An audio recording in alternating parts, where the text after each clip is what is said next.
নিঃশব্দে দাঁড়িয়ে আছে একটি ঐতিহাসিক নিদর্শন, নাম শাহ সুজা মসজিদ। চুনসুরকির শক্ত বন্ধনে নির্মিত এ মসজিদ শুধু এবাদতের স্থান নয়, এটি হয়ে উঠেছে মোগল যুগের শিল্প, সংস্কৃতি ও স্থাপত্যের জীবন্ত দলিল। 400 বছরের পুরনো এই মসজিদ সম্পর্কে ইতিহাসের পাতায় সুনির্দিষ্ট কোনো সাল নেই, তবে স্থানীয় জনশ্রুতি রয়েছে এটি 1658 খ্রিস্টাব্দে বাংলার সুবেদার শাহ সুজার শাসনামলে নির্মিত হয়েছে। সেই সময়ের মোগল ফৌজদার মুসলমানদের জন্য নামাজের স্থান হিসেবে এ মসজিদ নির্মাণ করেন। মসজিদের আদি অবয়ব আজও মূল কাঠামোয় বহাল রয়েছে। আয়তনে ছোট হলেও এর প্রতিটি ইঞ্চি যেন ঐতিহ্য আর গৌরবের গল্প বলে। 3টি গম্বুজ বিশিষ্ট এই মসজিদের কেন্দ্রীয় গম্বুজটি দুই পাশের তুলনায় অপেক্ষাকৃত বড়। 4 কোণায় রয়েছে 4টি অষ্টকোণাকৃতি মিনার। সামনের দেয়ালে রয়েছে 3টি প্রবেশদ্বার, যার মধ্যে মূল মিনারটি বিশেষভাবে বড় ও অলংকৃত। মসজিদের পশ্চিম দেয়ালে রয়েছে 3টি মেহরাব, যার মাঝেরটি আকৃতিতে অন্যগুলোর চেয়ে প্রশস্ত। সামনের প্যানেল ও কার্নিশের উপরে ব্যাটলমেন্ট এবং তার ওপরে একটি চমৎকার গম্বুজ স্থাপত্য শৈলীর নিখুঁত সৌন্দর্য ফুটিয়ে তোলে।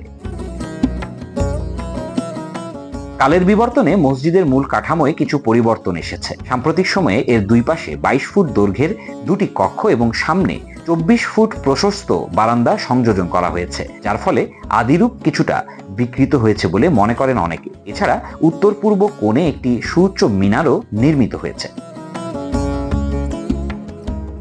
শাহ সুজা মসজিদের ঐতিহ্য ও আধ্যাত্মিক গুরুত্ব নিয়ে গর্ব ও আবেগের কথা জানান স্থানীয় বাসিন্দারা। যারা এটা নির্মাণ করেছেন তারা অত্যন্ত গুণীজন এবং অত্যন্ত চিন্তাশীল ছিলেন। একটা মসজিদ সৌন্দর্য করার জন্য যতটুকু তাদের চেষ্টা ছিল, তারা সবটুকু বোধহয় এখানে এদের কারুকার্য তৈরি করে মাধ্যমে এই মসজিদটা তৈরি করেছে। সম্রাট শাহজাহানের ছেলে শাহ সুজা মসজিদ স্থাপন করেন।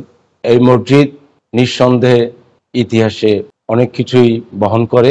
আমরা গর্বিত এই মসজিদ নিয়ে। প্রতিদিনই এই মসজিদ দেখার জন্য দেশ বিদেশ থেকে লোক আসে। মসজিদটির ভেতরে প্রবেশ করলেই অনুভব করা যায় শীতল ও প্রশান্ত এক পরিবেশ।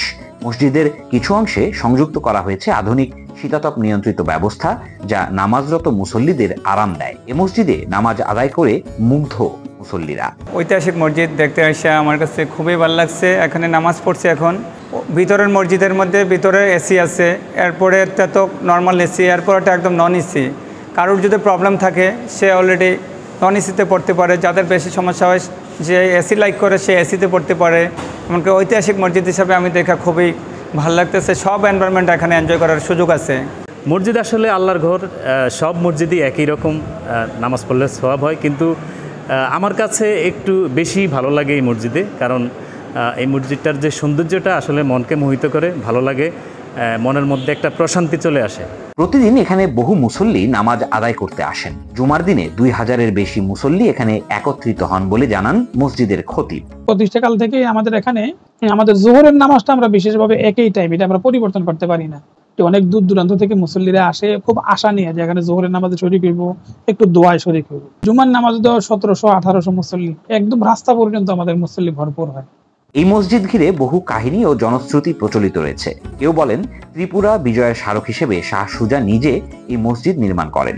আবার কারো মতে ত্রিপুরার মহারাজ গোবিন্দ মাণিক্য সুজার প্রতি শ্রদ্ধা জানিয়ে এই মসজিদ নির্মাণে অর্থ সাহায্য করেছিলেন। তো এখানে মুঘল সৈন্যরা বসবাস করত, রাজ কর্মচারীরা বসবাস করত।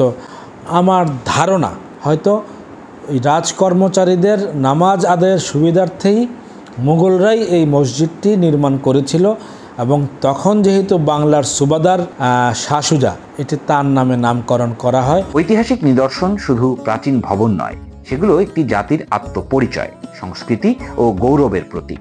শাহ সুজা মসজিদও তেমনি একটি নিদর্শন, যা প্রজন্মের পর প্রজন্ম ধরে কুমিল্লার শহরের প্রাণকেন্দ্র মোগলটুলিতে ঐতিহ্যের বাতিঘর হয়ে দাঁড়িয়ে আছে। এই মসজিদ শুধু ইবাদতের স্থান নয়, এটি ইতিহাসের এক নীরব পাঠশালা।